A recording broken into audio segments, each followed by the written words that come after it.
Tommy Norris. I live in Lexington. I run a national organization that promotes sustainability in correctional facilities. As Barry mentioned, this is a relatively new emphasis in our profession, and it's driven in large part by the fact that these institutions nationally run the gamut from being relatively new to being more than 100 plus years old, still in operation. Think Eddyville in terms of what it costs to keep an old prison, an old correctional facility up and running.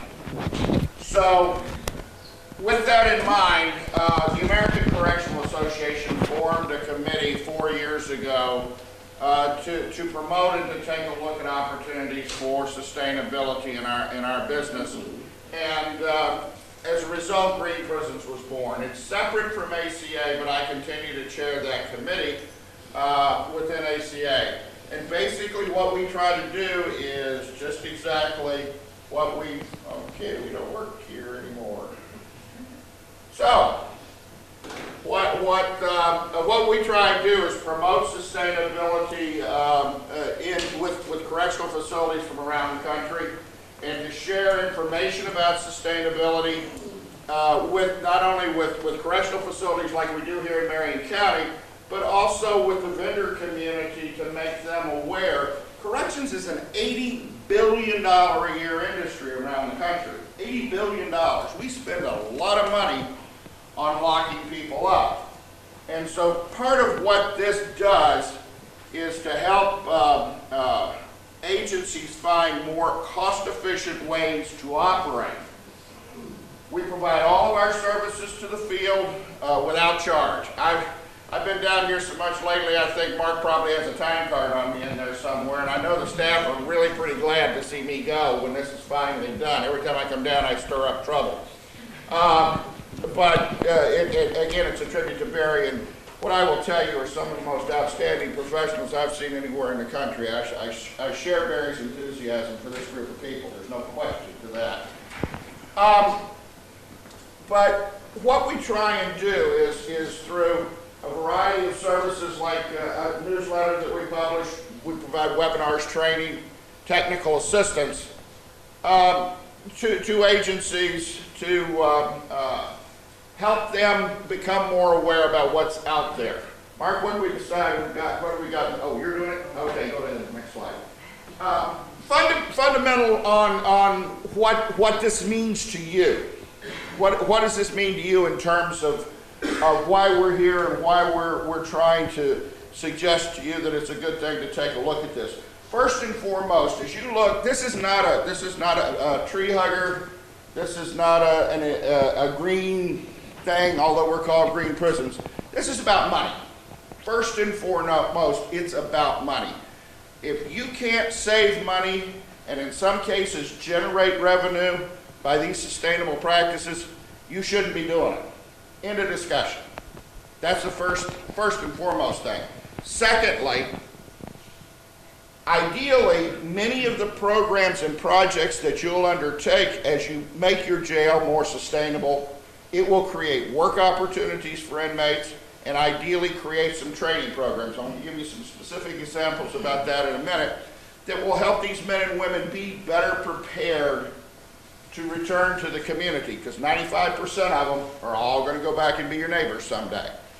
Finally, yes, there is an environmental piece to this, and whether anybody in this room cares about that or not, there are people in your community that are concerned about that. I'm guessing that whoever runs your solid waste and runs your landfill is concerned about that. And jails are tremendous consumers of energy, and they are tremendous exporters of waste. It's just the nature of our business. We're a 24/7, 365-day-a-year utilizer of all that stuff. So the question then becomes, as Marion County begins to look at this, and as Barry said to me when we first started talking about this about 6 months ago, what's in it for me? Why should we be doing this? And that's a really graphic example. This is a fire truck that was purchased by a state prison in Indiana. It was purchased based on the proceeds that they generated from recycling. Who needs a new fire truck? Or the equivalent thereof?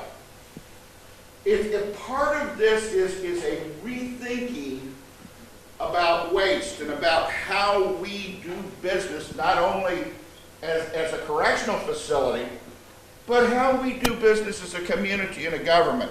We have to see trash, we have to see waste, we have to begin to see that as money, not just something that we shove to be out of sight, out of mind, which, by the way, is what we've done with those who break the law historically in this country as well. So there is value here. There is value here, and that's what they did. Real quick example, and this doesn't completely convert, but, and this, keep in mind, this is a much bigger system, okay? This is a system with 22 prisons and, probably somewhere in the neighborhood of 16,000, 18,000 inmates. But what I want you to do is look at the potential on a scaling, on a percentage basis. When they first started doing this in 2012, so they haven't been doing it real long, they had about a little over 1 million pounds of trash, or 600 and some odd tons. By 2014, that had grown by a factor of almost 8. They saved over $17,000 from waste disposal because they weren't paying to haul dumpsters to the landfill. They had eliminated that many runs to the landfill. That dropped a little bit in 2014, but if you look at it, the reason is because the revenue generated from recycling went from almost $43,000 up to $145,000. So what was happening was, yes, they were deferring roughly the same amount of waste, but now what they were doing was taking that diverted waste and selling it and profited from it that way. It generated a growth of over, 1,800 jobs, 1,700 jobs almost for inmates around the system. And in a matter of 2 years, it jumped from 4 institutions not participating to 22 institutions participating. And the reason for that is very simple.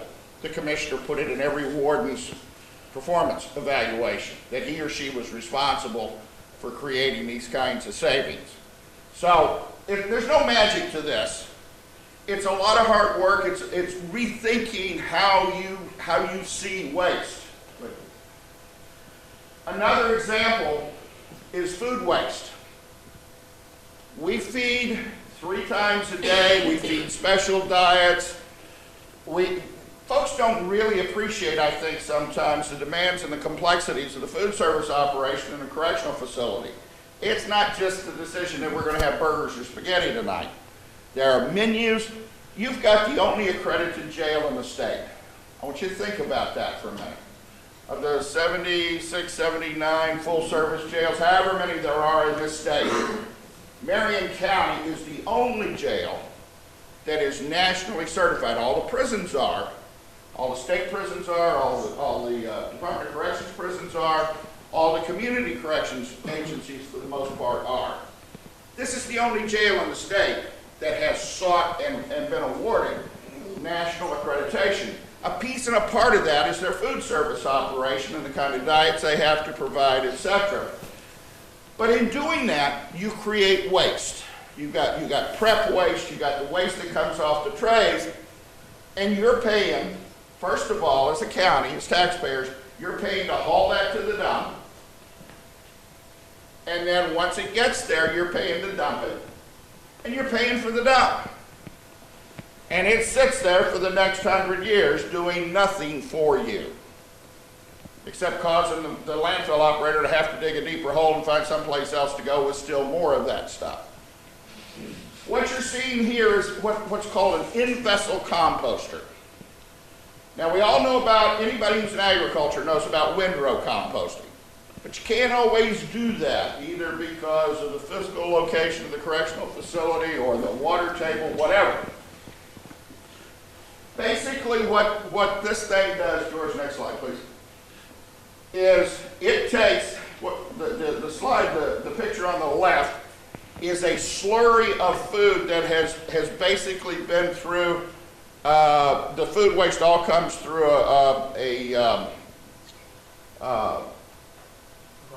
yeah, it's fundamentally a big disposal, garbage disposal. Except instead of pushing it down the sink, it's captured, taken and put in the in-vessel composter, and 8 weeks later it comes out as ready-to-use compost. 100 pounds of food waste generates 10 pounds of compost. Every inmate generates approximately 1.1 pounds of food waste a day. So with your 300 inmates over here, you're generating about a ton, a little less than a ton of food waste a week, or right at a ton. By composting that, you reduce the volume by 90% and you produce a product that you can use however you want to use it. And even if you decide to throw it away, you're still putting 90% less of the waste in the landfill. Even if you decide to truck it to that 10 pounds to the landfill. Another example, Barry mentioned his boiler and the example that he showed you in Correctional News, the Construction Digest, was about a solar thermal hot water system. This is your boiler now. I don't know if you can see the water on the floor and stuff like that. But you're going to do something with this boiler at some point in time. It was probably the best technology money could buy 20 years ago, but it's done. Whether you take on any part of this or not, at some point in time, if you don't replace that boiler, at the time that is least convenient for you, I don't know, pick something like 3 a.m. on Christmas morning is a good time to start, because in corrections that just seems, it never happens 9 to 5, Monday through Friday. In my 43 years in this business, I have rarely had an emergency that happened on a good schedule. That boiler's going to quit. And when that happens, if you haven't been proactive, you're going to have to pay to bring some sort of artificial means of heating hot water for these 300 folks to be able to wash their hands, to perform basic hygiene, to prepare food, to wash dishes, all that kind of stuff. It's going to happen. When you go out and buy a boiler today, obviously you're going to want to look for one that is relatively inexpensive to operate, or as cheap as you know, as efficient as it can be. Even if you invest in a boiler that is 95% efficient, that means for every dollar it costs you to run that boiler, a nickel goes up the chimney, never to be recovered. You'll never fully pay for that boiler. When you pair it with some sort of free source of energy like solar thermal, and I'll tell you about the example on the right in just a second. When you pair it with something like that, the ROI, or the return on the investment of the solar thermal, because you're heating water, not using a fossil fuel, not using gas, not using electricity, not using fuel oil, you're using ultraviolet rays, which even on a day like today will produce water at 185 to 200 degrees, as long as the sun's out there. The ROI on that solar system will ultimately help you offset the cost of the purchase of the boiler.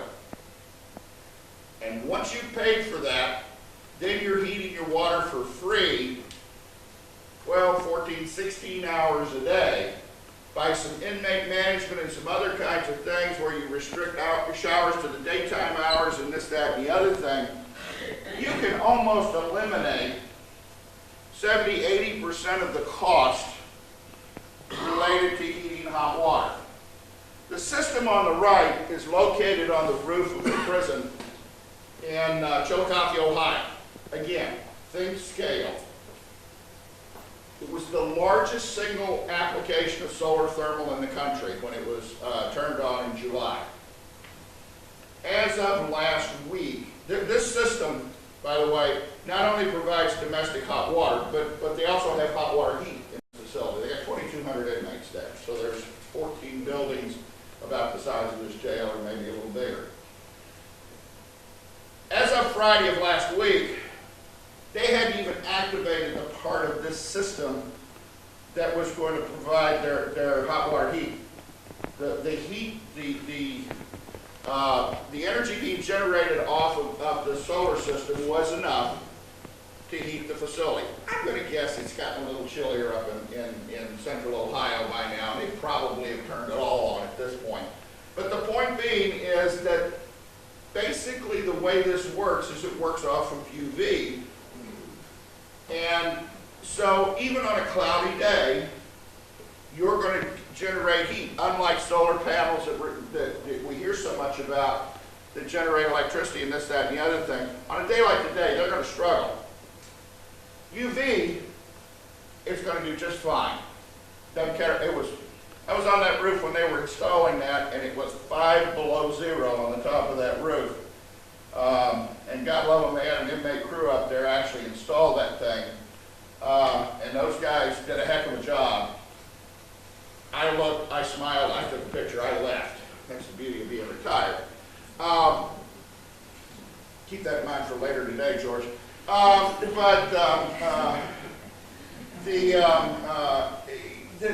ability to be able to draw free energy down to eliminate a cost is where these savings start to occur. Why was Marion County selected for what amounts to the first NIC sustainability assessment? Now let me tell you just really briefly, because I don't want to keep you here. The National Institute of Corrections is an arm of the U.S. Department of Justice. Its mission is to provide training and technical assistance to state and local correctional agencies. They don't do big grant money. They're not going to pay for infrastructure. They're not going to hire people. Their grants are in the neighborhood of $6,000 a piece. So we're not talking big dollars here, but it was enough to get my friend George Berger here, who I'll introduce to you momentarily, to come in and do this 3 days on site, going from the roof to the foundation, looking at the jail. NIC had never done this before. Their director came to me in August and said, hey, we're looking to broaden some of our approaches. We're looking for a good facility to begin to engage and to use as a model, if you will. You got one in mind. Well, it just so happened I did, because absent this discussion, Barry and I have been talking about this, and we've helped get some folks in here to do make some presentations, and I think some of you probably were here back in the spring when the Solar Boys were here. I said, I got one. Let me talk to the jailer and see what he thinks. Long story short, Marion County was chosen because of the leadership that is already in place and already demonstrated. And I will tell you, beyond just the formal leadership of the jail, with Barry and Mark and certainly with Captain Gribbons, it's the commitment and the informal leadership that I've seen out of his staff, whether he's asked them to look at programs, whether he's I had the opportunity to see a short video that if I could have thought of a way to stick it into this PowerPoint, I would have. A short video I saw of leadership in action where Barry managed to show in about 15 seconds how easy it was to get a particular sanitation job done. But whenever Barry asks, the community gets involved. And that's a mark of good leadership as well. The demonstrated achievement, and frankly, there's some timing involved here. He was already in the process when I got the opportunity to identify some place to use as this national model. And that's what I hope we end up with here. As you all look at the results that comes out of George's report, and begin to make some of the hard decisions you're going to have to make. Keep this in mind. whether you do anything or not, the boiler's going to break. Electricity, as cheap as it is in Kentucky, is going to continue to rise. It's still going to cost you money to run the jail, to feed inmates, to haul trash, to run vehicles. That's all still going to be there. You have an opportunity right now to make some guided decisions about whether you're going to be proactive or wait for it to happen. And I know, I get the money part. I really, really do. I was once told by a deputy commissioner that apparently I didn't do dollars. And I do. I really do dollars. And what I'm saying to you is that you've got a history here, particularly with this jail, of being proactive, of being in the forefront of what corrections, what good corrections means, not only in Kentucky, but on a national basis. And as you begin to make those kinds of physical decisions going forward, I hope you use this document. You're not going to do it all. I get that. But look at the low-hanging fruit. Look at where your most critical needs are. George doesn't have a dog in his race. He's not going to sell anything. He's not going to install anything. He's not going to do anything. That's the beauty of having a federally funded inspection come in here. You're going to get what you get. And then you make your decisions from there.